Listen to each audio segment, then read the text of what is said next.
조금 전에 아까 말씀드렸지만 그 리프맨이라고 하는 사람이 마음의 평안이라고 하는 소설을 썼는데요. 그 소설의 내용 중에 보면 젊은 청년이 조금 연륜이 있는 노인을 찾아가서 던지는 질문이 있었습니다. 그 질문이 뭐냐면 자기에게 소원이 있다라는 거예요. 이 소원을 좀 들어줬으면 좋겠다. 이 소원이 이루어지는 방법을 좀 일러달라라고 하는 질문이었습니다. 그때 노인이 이렇게 말합니다. 무엇을 갖기를 원하느냐? 청년은 뭘 갖기를 원하느냐? 그때 청년이 두말하지 않고 첫째는 건강을 원합니다. 모든 사람들이 원하는 거죠. 둘째는 재물을 원합니다. 또 셋째는 미모를 원합니다. 넷째는 나에게 재능이 있었으면 좋겠습니다. 다섯째는 권력을 원합니다. 또 여섯째는 명예를 원합니다. 이렇게 말을 했습니다. 그 말을 들은 노인이 이렇게 대답을 합니다. 여보게 젊은이, 그러나 평안이 없이는 아무것도 누릴 수 없다네. 이렇게 대답을 했습니다. 이 소설에서 이 리프맨이 우리에게 전해주는 메시지가 뭘까요? 이 모든 것들을 다 누리고 있더라도 마음의 평안이 없으면 이 모든 것을 누릴 수 없다라고 하는 사실이죠. 지금부터 수년 전에 삼성의 이건희 회장의 장녀가 미국에서 자살을 한 사건이 있었습니다. 저는 그 사건을 접하면서 많은 생각을 했는데요. 그 장녀의 이 딸의 재산이 수천억 원입니다, 실은요. 그런데도 왜 이분이 목숨을 끊었을까? 명예도 있고 대학 교수인가 그랬다고 그러죠. 또 재산도 상상할 수 없는 재산을 가지고 있고 미모도 좋았을 것이고 오늘 이 청년이 말한 모든 것을 가졌다 해도 틀리지 않을 그 딸이 왜 세상을 떠났을까? 이게 우울증이거든요. 쉽게 말하면 이 모든 것을 다 가지고 있다 할지라도 마음의 평안이 없으면 그 모든 것을 누릴 수가 없는 거예요. 그러니까 우리가 이 땅을 사는 동안에 삶의 가장 귀한 것이 결국에 마음에 있다라는 것을 우리가 조금 철이 들면 깨닫게 되는 것입니다. 여러분, 내가 아무리 좋은 집에 살아도 사람이 근심이 많고 염려가 많으면 그를 행복하다고 볼 수가 없어요. 그러나 사흘새방에 살아도 꽁보리밥을 먹어도 마음의 평안감과 기쁨이 있으면 그 사람이 오히려 더 행복한 사람이 될 수 있는 것이죠. 그래서 사람이 행복이라고 하는 것이 어떤 그 외적인 것에 있는 것이 아니라 결국에 마음의 문제라고 하는 것을 우리가 동의할 수 있습니다. 성경의 인물 중에 바울이라고 하는 분은 제가 볼 때 마음의 평강을 가지고 살았던 사람이에요. 신학교 시절 바울에 대한 관심이 있어서 그에 대한 책을 읽으며 느꼈던 겁니다. 바울은 다메섹에서 예수님 만나고 난 이후에 그의 전 생애가 고난이었습니다. 실은 매를 맞기도 하고 거의 다 옥에 갇히고 또 철창으로 또 맞기도 하고 수많은 고난과 어려움 속에서 그의 삶이 날마다 어려움 가운데 있었지만 그러나 우리가 바울이 보낸 편지들을 읽으면서 느끼는 게 뭐냐면 그는 결코 이 땅에서 자신을 어렵게 만드는 거기에 함몰되지 않고 오히려 그 모든 환경을 초월하는 초월적인 인생을 살았습니다. 그 모든 것을 가능하게 했던 게 뭐냐면 바울 속에 있는 이 평강이었어요. 바울 서신들을 연구하면서 우리는 그걸 느끼게 돼요. 바울은요, 자신의 삶을 초월하는 하나님 주시는 평강으로 가득 찬 사람이었음을 우리가 깨닫게 되는 것입니다. 이것은 오직 유일하게 하나님이 주시는 겁니다. 저는 오늘 이 아침에 이 말씀을 전하면서 제가 1부, 2부 때도 말씀드렸지만 어떻게 하면 이 아침에 새롬의 성도들에게 이 평화를 조금이나마 좀 맛볼 수 있게 할 수 없을까, 그런 마음의 간절함을 가지고 오늘 설교를 전하고 있는데 여러분에게 은혜가 되었으면 참 좋겠다는 생각을 합니다. 오늘 바울이 저는 빌립보서 4장 4절과 7절에 있는 말씀을 한 4주간 동일한 본문으로 말씀을 나누면서 오늘 마지막 시간을 가지고 있는데요. 바울 사도가 오늘 빌립보 교회 성도들에게 부탁하는 내용이 빌립보서 1장 2절에 나오고 있습니다. 우리 다 같이 한번 말씀을 읽겠습니다. 하나님 우리 아버지와 주 예수 그리스도로부터 은혜와 평강이 너에게 있을지어다. 바울의 편지에 보면 항상 동일하게 반복되는 문장이 바로 이 문장입니다. 너희에게 은혜와 평강이 있을지어다. 순서도 바뀌지 않아요. 헬라어의 순서는 대단히 중요하거든요. 바울은 너희에게 은혜와 평강이 있을지어다. 한번 생각해 보세요. 이 편지를 쓰고 있는 바울 자신은 감옥에 있습니다. 자기 스스로도 언제 죽을 줄 모르는 상황이에요. 평강을 논하기에는 환경이 너무나도 열악하죠. 또 이 편지를 받는 빌립보 성도들도 동일합니다. 교회 안에 이단들이 들어와 교회가 혼란해졌고 핵심 멤버인 몇 사람이 이단에 빠지는, 그래서 교회가 혼란을 겪고 있었고요. 우리가 잘 아는 대로 유오디아와 순두계라고 하는 교회 리더십을 가진 자들이 다툼이 있어서 교회가 불화가 있었어요. 한마디로 말하면 이 편지를 보내는 바울 자신도 마찬가지지만 이 편지를 받는 빌립보 교회 성도들도 평강을 말하기에는 환경이 너무나도 열악했습니다. 그럼에도 불구하고 바울 사도가 빌립보 교회 성도들을 향하여 은혜와 평강이 너희에게 있을지어다라고 선언하고 있어요. 이런 건 대단히 중요한 거거든요. 은혜와 평강. 여러분, 은혜가 믿음의 시작이라면 평강은 믿음의 끝이거든요. 언제나 은혜가 있고 평강이 있는 거, 이 순서가 바뀔 수가 없어요. 그래서 은혜는 믿음의 시작이고 평강은 믿음의 끝이다라고 해석할 수 있는 거예요.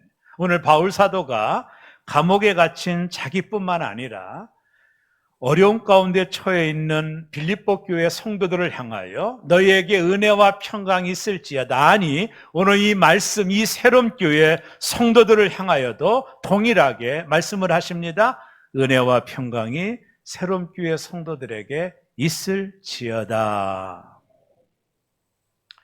오늘 여러분이 평강이 있나요?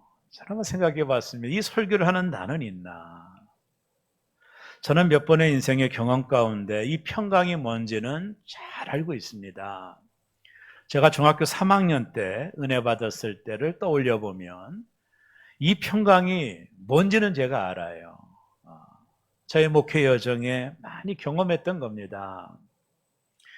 제가 은혜 받고 나서 저희 가정이 매우 좀 어려운 상황이었는데 경제적으로도 어려웠고 이런 상황이에요. 아버님은 예수 믿기 이전에 술을 좋아하셨고 뭐 등등. 근데 중학교 3학년 때가 은혜를 받았어요. 하나님의 큰 은혜를 받았어요. 그때 얼마나 많은 회개가 있었는지 모릅니다. 은혜를 받고 나서 제 마음속에 찾아왔던 것이 바로 평강이었어요. 그 당시 그 평강을 어떤 언어로 표현할 수 있을까? 표현할 언어가 없습니다. 이 감정, 이 느낌, 이 하나님 주시는 이 평강을 인간의 언어를 가지고는 다 표현할 수 없을 것 같은 평강이었어요. 너무나도 귀했어요.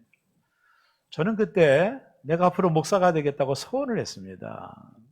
그 정도로 하나님이 주시는 평강이 저에게 있었어요. 말로 표현할 수 없었습니다. 이런 평강을 제가 맛보게 되었고 목회 여정 가운데 여러 가지 어려운 시간들이 있을 때마다 하나님 앞에 나가 기도할 때마다 하나님이 언제나 저에게 부어주셨던 응답은 평강이었습니다. 제가 오늘 아침 일어나서 하나님 오늘 이 평강의 설교를 제가 하는데 평강을 좀 허락해 주세요. 이렇게 기도하고 나왔거든요. 그때 하나님께서 나에게 부어주시는 내가 오직 알 수 있는 평강이 있었어요. 제가 오늘 이 자리에 서서 내가 누리고 있는 이 평강, 아니 내가 경험하고 있는 이 평강을 오늘 여러분에게 조금이라도 내가 허락할 수 있다면, 이 평강을 여러분들이 맛볼 수 있다면 설교자로서 얼마나 기쁠까 하는 생각을 하며 이 제단에 올라와 있는 것입니다. 여러분, 이 평강을 얻기 위하여 우리는 지난 3시간 동안 구체적인 방법들을 나누었습니다. 그 중에 첫째가 주 안에서 항상 기뻐하라는 겁니다. 여러분, 이거는 대단히 중요한 거거든요. 나와의 문제거든요. 내 자신과의 문제입니다. 하나님의 자녀가 되고 영원한 천국을 소유한 우리가 모든 삶 속에서 기쁨을 선택하라고 하는 명령이에요. 이거는 명령입니다. 주 안에서 기뻐해야 됩니다. 이게 나와의 문제예요. 두 번째, 바울은 뭐라고 말합니까? 모든 관용을 모든 사람에게 알게 하라. 한마디로 말하면 너가 이 땅을 사는 동안에 너그러운 인생을 좀 살으라는 거예요.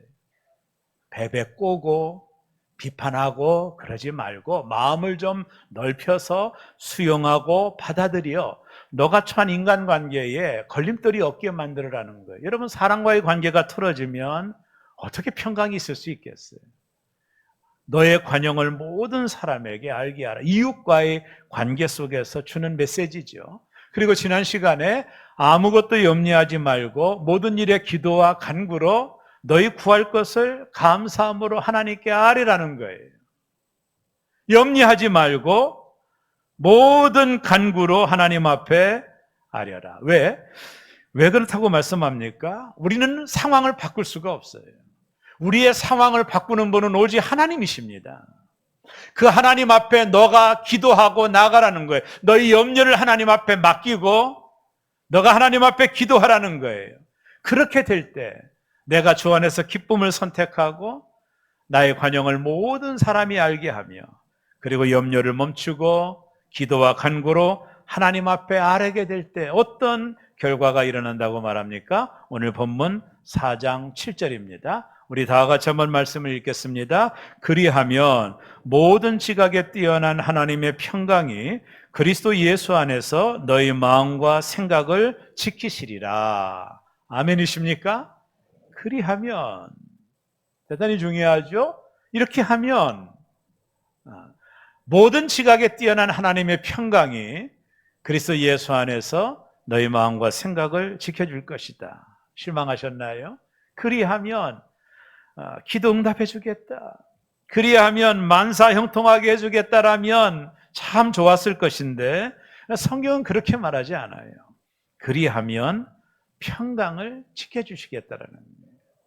여러분, 삶을 좀 더 살다 보면 알게 되겠지만 우리의 기도에 응답이 되어서 기쁜 건가요? 또 우리는 소원이 있죠. 여러분, 진정한 기쁨이 뭔가요? 우리 안에 충만한 하나님의 평강이거든요. 이것이 우리 성도가 누리는 최고의 축복이라는 거예요. 근데 오늘 바울이 이 평강은 평강인데 여기에 수식어가 두 개 붙어 있는 것을 발견하게 돼요. 오늘 그 부분을 좀 나누려고 하는데, 먼저는요, 모든 지각에 뛰어난 평강이고 그 다음은 하나님의 평강입니다. 첫째는요, 모든 지각에 뛰어난 하나님의 평강입니다. 이게 뭘까요? 영어 성경을 보면 이해가 돼요. 여기 지각이라는 말이 understand라는 말이거든요. 이게 뭐냐면 우리가 모두 다 이해하는 것입니다. 이런 얘기입니다. 뺑소니 사고로 병원에 입원했어요. 얼마나 아프겠어요. 모든 사람들이 그 얘기를 들으면 안타까워하거든요. 야, 얼마나 아플까. 참 안 됐다. 그 사고를 바라보는 모든 사람이 동일하게 공감할 수 있는 이해예요. 그죠? 시험에 떨어졌다? 아프죠? 모든 사람은 아픈 겁니다. 얼마나 낭망할까? 모든 사람이 그 상황을 공감할 수 있는 이해, 그게 언더스탠드거든요. 이것을 뛰어넘는 하나님의 평강이 주어진다라고 하니까 이거 놀라운 일이죠? 이런 얘기입니다. 제가 전도사 시절에 청년회를 담당하고 있었습니다. 그 중에 신실한 청년 하나가 있었어요. 지금도 잊지 못합니다. 찬양 인도를 진행하는 청년인데 얼굴에 늘 미소가 있었고 찬양할 때 얼마나 기쁨으로 찬양하는지 몰라요. 얼굴만 봐도 은혜가 되는 청년이었어요. 나도 마음속으로 아끼고 사랑했던 청년이었습니다. 근데 어느 날 이 청년이 무슨 시험인지는 모르지만 며칠 있다 시험을 본다라는 직장 시험인지 기억은 나지 않지만 얘기를 들었어요. 몇 월 며칠 또 전화가 와가지고 전사님, 내가 중요한 시험 보는데 기도해달라고 연락도 오고 내가 기도했죠. 사랑하는 청년이니까. 그러고 나서 시험 날짜가 지나서 제가 이렇게 들려오는 소리를 들어봤더니 청년이 그 시험에 떨어졌다라는 거예요. 직장 시험이었는지는 모르겠지만 그래서 제가 속으로 이번 주 이 청년이 과연 교회 나올까 너무 실망해서 이런 걱정이 드는 거예요. 과연 좀 나와. 찬양 인도를 이 청년이 해야 되는데 이게 시험에 떨어졌으니 이게 과연 나올까 이 청년, 이런 생각이 제 마음속에 들었습니다. 제가 주일 아침 또 청년부 예배를 갔더니 변함없이 그 청년이 앞에서 기쁨으로 노래를, 찬양을 인도하고 있는 거예요. 제가 뒤에 앉아서 얼마나 많은 감동을 받았는지 몰라. 아플 텐데 그토록 원하던, 시험에 떨어졌는데도 불구하고 여전히 변함없이 하나님을 찬양하는 청년이 너무 기특해서 예배가 끝나고 형제를 불렀어요. 야, 누구야? 시험 떨어졌다면서? 예, 뭐 전사님 좀 떨어졌어요. 괜찮아? 아이고, 뭐 또 보면 되죠. 뭐 그거 전사님 걱정하세요. 그러면서 전사님 아무 걱정하지 마세요. 저는 하나님 앞에 모든 거 맡겼어요. 저 슬프지 않아요. 이러는 거예요. 그때 제가 시험에 떨어지면 모든 사람의 언더스탠드는 뭡니까? 슬퍼하는 거거든요. 절망하는 거거든요. 근데 이 청년 속에서 이 언더스탠드를 뛰어넘는 하나님의 평강을 제가 본 거예요. 여러분, 이거는 세상이 주는 게 아닙니다. 하나님의 평강이 뭐예요? 모든 지각에 뛰어난 평강이에요. 여러분, 세상은 이것은 절대로 줄 수가 없어요. 여러분, 이 세상의 구조가 어떻게 된지 아세요? 모든 사람이 자기 사랑의 깃발을 꽂고 살아가는 거예요. 자기 사랑이 중심입니다. 내가 잘 돼야 되고, 내가 성공해야 되고, 내가 출세해야 되는 거예요. 그러면 누군가가 희생해야 되고, 누군가가 손해를 보는 거예요. 친구가 떨어져야 내가 대학에 들어가는 겁니다. 이게 세상 구조입니다. 이 세상 구조 속에서 여러분, 사람이 평강을 얻을 수 있을까요? 얻지 못합니다. 이 세상의 구조는 빼앗고 뺏는 구조예요. 이 속에서는 절대로 사람이 평강을 얻을 수가 없어요. 여러분, 내가 성공하려면 누군가가 실패해야 되거든요. 내가 좋은 대학에 들어가려면 누군가가 떨어져야 되는 거거든요. 이게 모두 다 상대적인 거예요. 그래서 이 세상 속에서는 진정한 평강을 얻기가 어려워요, 실은요. 근데 하나님이 우리에게 주시는 평강이 뭐냐면 하늘로부터 공급되는 평강이거든요. 이 평강은 무한되며 하늘로부터 오는 거예요. 하나님께서 모든 지각에 뛰어난 평강을 우리에게 부어주시는 겁니다. 날마다 이 평강을 공급받고 살아가는 이 땅의 성도들에게 있어서 삶은 문제가 되지 않아요. 왜요? 이 모든 것을 초월할 수 있는 거예요. 하나님의 평강이 공급되기 때문에 내가 사흘새방에 살아도 낙심하지 않아요. 하나님이 공급하는 평강은 세상의 것으로 비교가 될 수가 없는 거예요. 이것이 계속 공급되는 자들에게는 날마다 초월적인 삶을 사는 거예요, 결국에는. 공급되지 않으니까 어려운 거예요. 물질이 공급되지 않기 때문에, 명예가 공급되지 않기 때문에. 이 땅의 모든 것들은 거기에서 오는 부조화거든요. 그러나 오늘 하나님 말씀하시기를 모든 지각에 뛰어난 하나님의 평강, 하늘로부터 공급되는 그 평강, 이거는 무한됩니다. 하나님으로부터 오는 것입니다. 이 평강을 날마다 공급받아야 삶에 영향받지 않고 삶을 초월하는 인생을 살아갈 수 있는 겁니다. 오직 유일한 것입니다.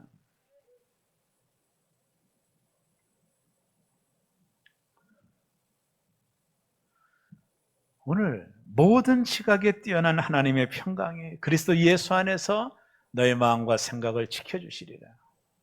이 지킨다라는 게 뭔지 아세요? 여러분, 빌립보라고 하는 지역에 편지를 보내잖아요. 그 빌립보는 로마가 이 지역을, 이 시티를 강력한 도시로 만들려고 했어요. 그래서 로마의 주둔군을 빌립보에 보냅니다. 그래서 사방으로 로마 그 강력한 군대들이 감싸고 있는 거예요. 누구도 빌립보 지역을 침범할 수가 없었어요. 거기서 나오는 말입니다. 하나님의 평강이 너의 마음과 생각을 이렇게 지켜주신다는. 문제는 뭐예요? 마음이거든요. 여러분, 마음은 우리의 감정을 대표하는 것입니다. 여러분, 왜 슬퍼요? 마음이 문제가 있는 거거든요. 왜 우울증 걸렸어요? 마음의 문제거든요. 그래서 성경은 끊임없이 너의 마음을 지키라고 하는 거예요. 모든 생명의 근원이 그에서 나기 때문이에요. 마음은 우리의 감정을 대표하는 거예요. 아, 내가 슬프다. 얼굴에 슬픈 기색이 있는 것은 마음이 슬픈 거거든요. 그 다음에 생각은 뭡니까? 우리의 사고작용을 대표하는 거거든요. 판단하고 결정하는 것이 생각의 카테고리 속에 있잖아요.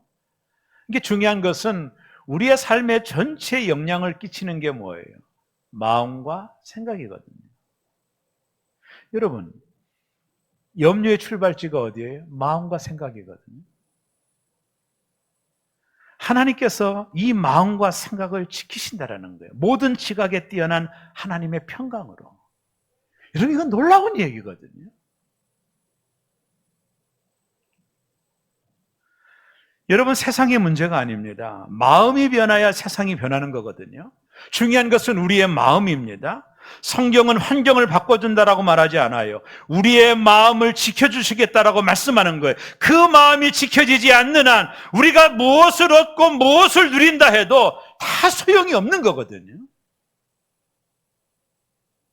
마음과 생각이 하나님의 평강으로 지배되기 시작하면 우리가 변할 뿐만 아니라 우리가 환경을 이끌어갈 수 있는 것, 이것이 하나님이 일하시는 방법이거든요.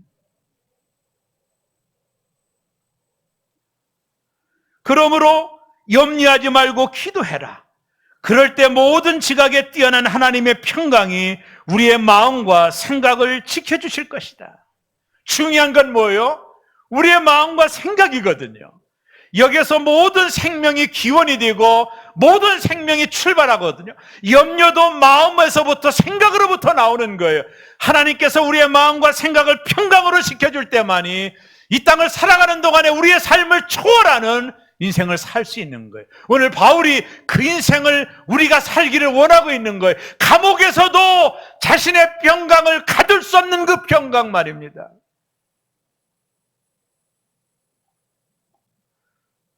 여러분, 우리가 생각할 때 감옥에 갇힌 자는 슬퍼해야 되고 괴로워야 된다고 생각하잖아요. 이게 언더스탠드거든요. 이해거든요. 시험에 떨어지면 우리가 이해하는 이해가 뭐예요? 슬퍼하고 낭망하는 거거든요. 근데 하나님의 평강이 있는 사람들은 모든 지각에 뛰어난 하나님의 평강, 일반 사람들이 이해하고 있는 모든 이해를 뛰어넘는 하나님의 평강이 공급되기 때문에 삶의 사건에 휘둘리지 않는 거예요. 모든 것에 초월하는 거예요. 하나님은 우리가 이런 삶을 살기를 원하는 거예요, 실은요.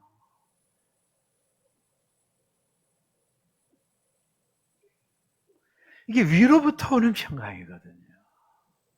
모든 지각에 뛰어난 하나님의 평강입니다. 그래서 예수님께서 요한복음 14장 27절에 이렇게 말씀했습니다. 다 같이 읽습니다. 평안을 너희에게 끼치노니 곧 나의 평안을 너희에게 주노라. 내가 너희에게 주는 것은 세상이 주는 것과 같지 아니하니라. 여기 보세요. 세상이 주는 것 같지 않다. 세상도 평강을 줄 수 있다라는 얘기잖아요. 근데 세상이 주는 것은 모두 다 가짜입니다. 유한한 게 아니에요. 세상이 주는 것은 유한한 게 아닙니다. 오직 하나님이 주시는 것만이 영원한 거예요. 이게 놀라운 일이에요. 아침에 아이가 대학에 합격했다는 소식을 들었어요. 너무나도 좋은 거예요. 막 기분이 좋은 거예요. 저녁이 됐는데 남편이 뭐라고 그래요? 고주망태가 돼서 들어왔어요. 기분이 너무 나쁜 거예요. 아침에 평강이 하루도 못 가는 거예요. 이게 세상이 주는 거예요. 세상은 영원한 평강을 우리에게 줄 수 없어요. 왜요?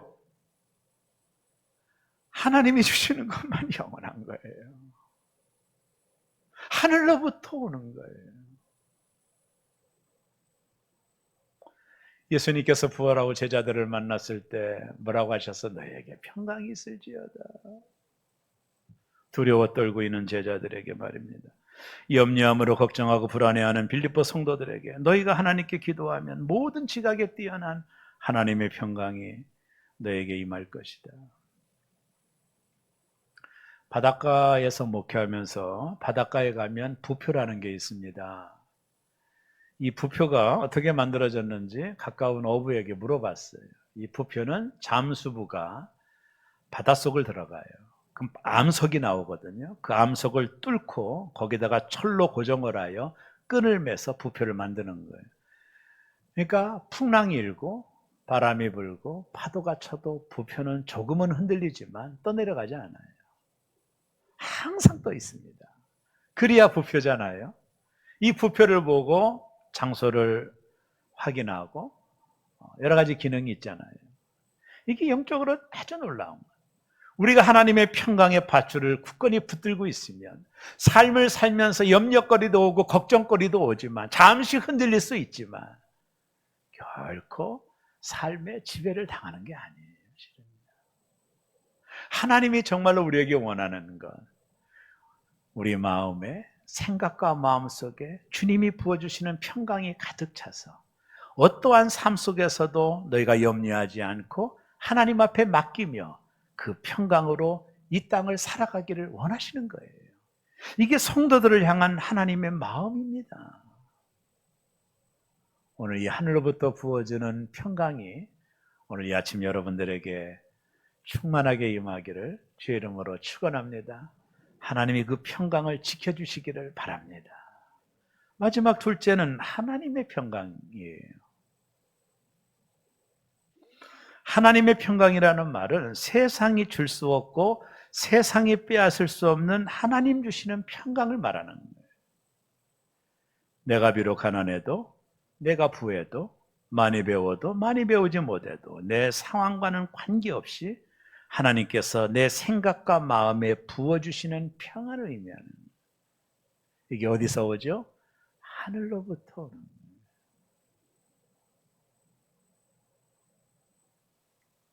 이건 인간이 만들어내는 게 아니에요. 하늘로부터 오는 겁니다. 미국의 백화점 왕으로 불리던 J.C. 펜이라는 분이 있습니다.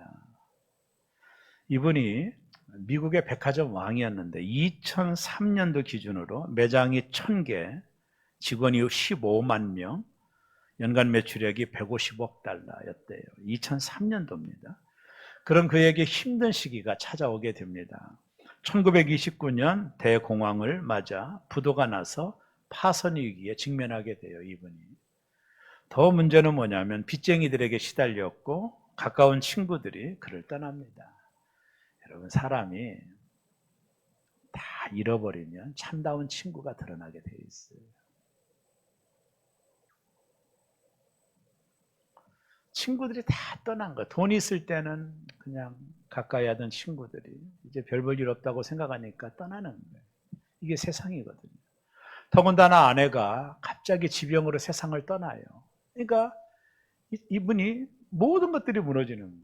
솟아날 구멍이 없는 거예요. 그러니까 디프레션, 우울증에 걸린 거예요. 너무 우울증이 심해가지고 호주머니에 유언장을 써놓고 다녔대요. 언제 죽을 줄 모르니까. 결국에 그는 병이 심해져서 미시간주에 있는 배틀 클릭이라는 정신병원에 입원하게 됩니다. 너무나도 고통의 시간들을 보내고 있는데 어느 날 병원 안에서 걷고 있는데 찬송 소리가 들리는 거예요. 그 찬송 소리에 자석처럼 끌려갔어요. 하나님의 은혜죠. 자그마한 예배당에 사람들이 이제 찬송을 부르고 있는 건데 이번에 딱 문을 열고 들어갔더니 찬송가 382장을 그 몇몇의 사람들이 부르고 있는 것을 듣게 된 거예요. 너 근심 걱정 말아라, 주 너를 지키리. 주 날개 밑에 거하라, 주 너를 지키리. 주 너를 지키리. 아무 때나 어디서나 주 너를 지키리. 늘 지켜주시리. 이 찬양을 듣는 갑자기 그 순간에 마음속에 있던 모든 염려와 모든 불안이 갑자기 사라지더니 마음의 평강이 찾아왔다라는 거예요. 그 순간 그가 외치기 시작했답니다. 하나님, 저는 아무것도 할 수 없습니다. 저는 이제 지쳤습니다. 하나님, 저를 도와주십시오. 나중에 이분이 모든 것이 회복되고 난 다음에 그때의 상황을 이렇게 말을 했습니다. 그의 책에서 그 일은 나에게 갑자기 일어났다. 그 순간을 어떻게 표현할 수가 없었다. 단지 기적이라고 할 수밖에 없었다. 나는 순간적으로 지하 세계의 어둠 속에서 따뜻하고 친절한 태양빛으로 옮겨지는 느낌이었다. 이전에 경험하지 못했던 하나님의 권능을 느꼈다. 그날 이후로 나는 염려에서 완전히 벗어났다. 그 아침에 20분은 내 인생에 있어서 가장 극적이고 영광스러운 순간이었다. 이것이 하나님이 주시는 평강입니다. 하늘에서부터 내려오는 평강입니다. 하나님은 이 평강을 주시려고 예수님을 평화의 왕으로 이 땅에 보내주신 것입니다. 하나님은 우리가 이 평강을 누리기를 원합니다. 예레미야 29장 11절에 보면 너희를 향한 나의 생각을 내가 하나니 평안이요 재앙이 아니니라. 하나님 우리가 이 평강을 누리고 살아가기를 원합니다. 이 평강이 빼앗겨지지 않기를 원합니다. 하늘로부터 오는 평강입니다. 골로새서 3장 15절에 보면 그리스도의 평강이 너희 마음을 주장하게 하라. 평강의 왕으로 오신 예수 그리스도가 내 인생의 주인이 되게 하라. 너를 평강으로 인도할 것이다. 내가 주인 되었던 내 인생을 내려놓고 내 인생에 찾아오신 그분을 나의 주인으로 여길 때 그분이 내 마음을 평강으로 주장해 주실 것이라는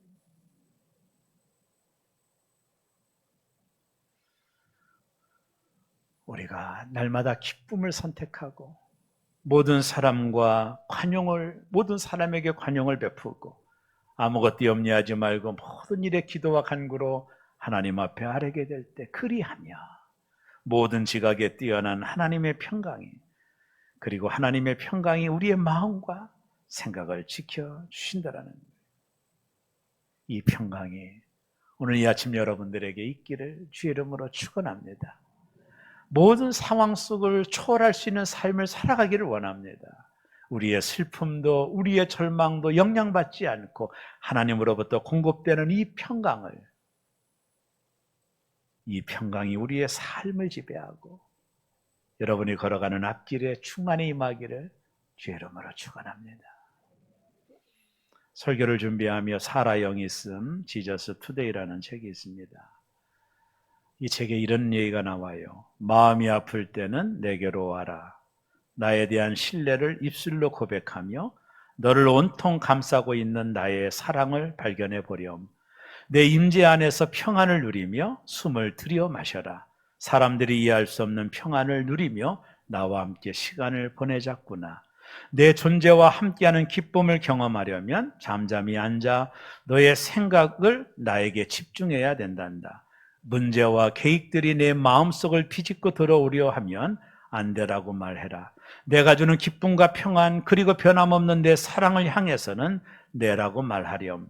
나와 친밀하게 사는 삶이란 모든 것을 초월하는 삶이다. 세상은 문제거리로 가득하지만 내가 이미 세상을 이겼단다. 나를 바라보며 모든 문제를 초월해라. 나를 더욱 굳건히 신뢰하며 이렇게 말해보렴. 예수님, 나는 당신을 신뢰합니다. 당신은 저의 소망입니다. 이렇게 기도를 끊임없이 고백하다 보면 나와 함께 천국의 영역에 앉아 모든 것을 초월하며 살게 될 것이다. 나는 지금 환경에 구애받지 않고 승리하는 삶을 살 수 있도록 너를 훈련하는 중이란다.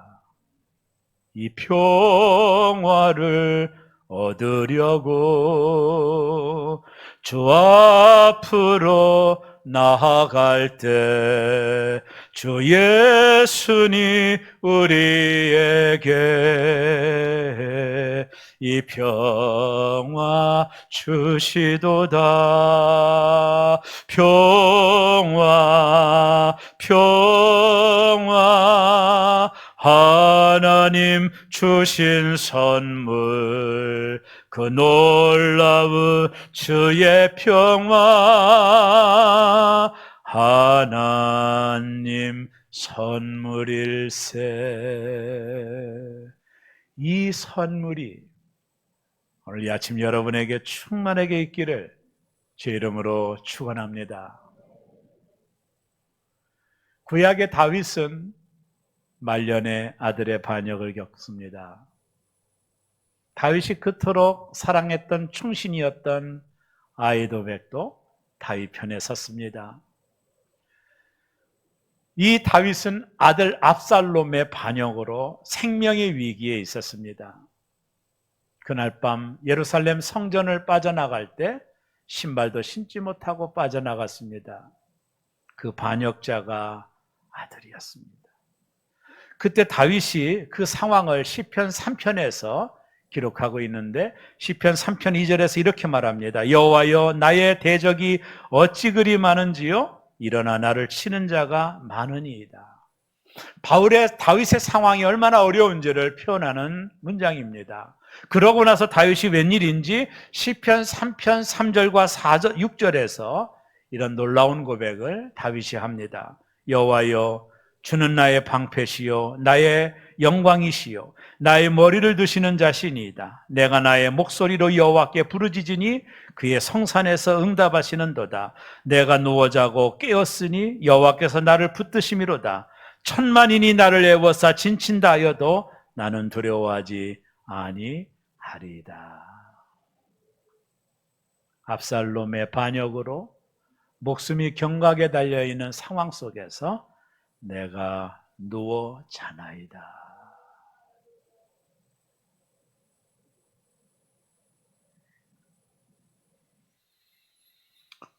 어떤 비행사가 작은 경비행기를 타고 바다를 건너가고 있었어요. 한참을 비행하고 있는데 이상한 소리가 들립니다. 생쥐가 뭔가를 갉아먹는 소리였습니다. 비행사는 긴장을 했죠. 별것 아닌지라도 엔진 있는 곳에 중요한 부품을 건드리거나 기계선을 갉아먹어 버리면 비행기가 추락할 수 있기 때문입니다. 당황한 이 비행사에게 선뜻 지혜가 떠올랐어요. 동물인 쥐는 고도가 올라가고 기압이 떨어지면 높아지면 활동을 못한다라고 하는 이야기를 듣게 된 거예요. 그래서 그는 비행기의 고도를 올립니다. 올릴 만큼 최대한 높은 곳을 향하여 날아갑니다. 어느 순간에 긁는 소리가 멈췄어요.